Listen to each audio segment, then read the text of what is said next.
America's COVID recovery has hit a dangerous roadblock. Infections are spiking across the country. Hospitalizations and deaths are also rising. Nationwide, COVID hospitalizations almost doubled in the last week. The vast majority of those patients are unvaccinated. Virus hotspots, including Florida and Hawaii, are facing record-breaking infection levels.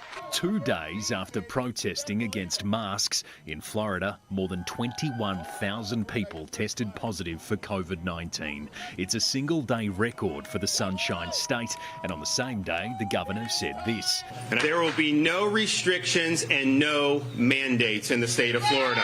Republican Ron DeSantis is tipped by many to run for president in 2024. He says despite Florida's fresh wave, there will be no mask mandates and no school closures.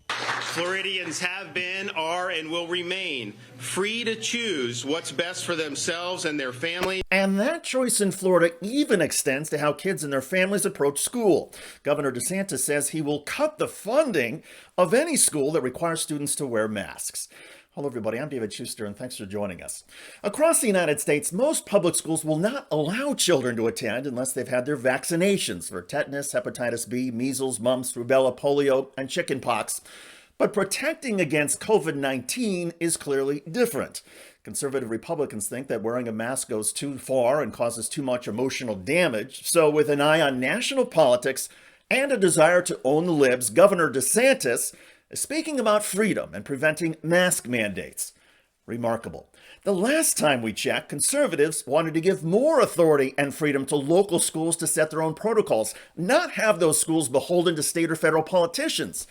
But now, if a Florida community has a COVID-19 outbreak and the local schools want to try and take extra steps to protect the kids, forget about it. Governor DeSantis gets to decide.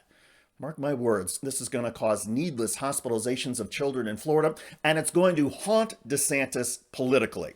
Requiring children to wear a mask is not something extreme. Just ask the kids. Now, you and I may hate it, and trust me, the prospect of my children at a new school having to wear masks makes my stomach turn as they're trying to meet other kids. But children adapt, and they do just fine. Furthermore, we're talking about children's health. Kids cannot get the vaccine yet, so they are particularly vulnerable right now, especially to the Delta variant, which has proven to be far more dangerous to younger people. And by the way, Governor DeSantis does not exactly have a winning record on these issues. A year ago, DeSantis bragged that his state had done better against the virus than states that had lockdowns and took precautions. We've succeeded, and I think that people just don't want to recognize it because it challenges their narrative, it challenges their assumption, so they got to try to find a boogeyman. Maybe it's that there are black helicopters circling the Department of Health. If you believe that, I got a bridge in Brooklyn I'd like to sell you. Oops! Now Florida is leading the United States in COVID-19 infections and deaths. Yet DeSantis is asking residents to just trust him again, this time involving the public health of kids in school. This will not go well, and having the deaths of children on your political resume, Governor, will not help you in any election.